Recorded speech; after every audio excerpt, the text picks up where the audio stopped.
guys, I just wanna share to sa inyo kung kaano talaga mag-bless ang Panginoon. Alam niyo ba, nung Sunday, lumabas ako ng church kasi anniversary namin yun. So, yung anniversary ng church, lumabas ako to check kung malamig na ba yung mga juice ng bata. Kasi nga mainit yung panahon yun. So, gusto ko malamig yung juices nila. And then, pag-check ko yung cooler, wala masyadong yelo. So, ang ginawa ko, lumabas ako ng church, naghanap ako ng mabibila ng yelo. So, naglakad ako, bumili ako ng yelo. 4 na peraso na yelo, worth 20 pesos. So, bumalik ako ng church. Binasag yung yelo. Binasag namin ng anak ko, ng panganay ko yung yelo para maging pieces siya, lumamig agad. Noon, nailagay na namin sa cooler. So, pumasok na ako kasi merong event, may pa-games, may program, may pa-raffle kasi nga anniversary ng church. So, nung nakaupo ako doon, the MC called me na mag-join ng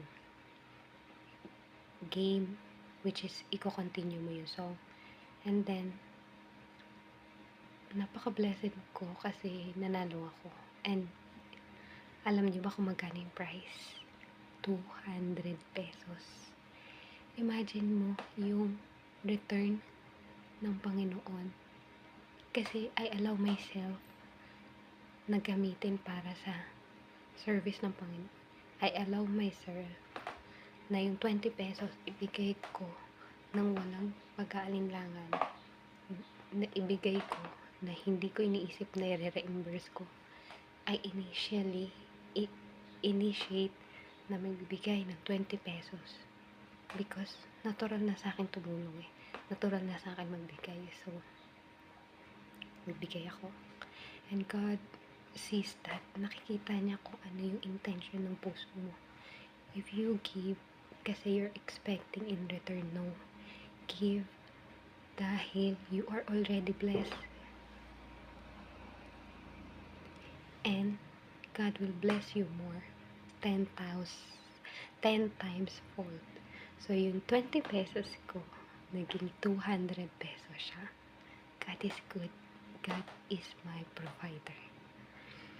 I love God. Hindi ako magsasawang sabihin sa inyo na I love God. Kasi, alam niya yung intention ng puso ko. And He bless those may pure intention to help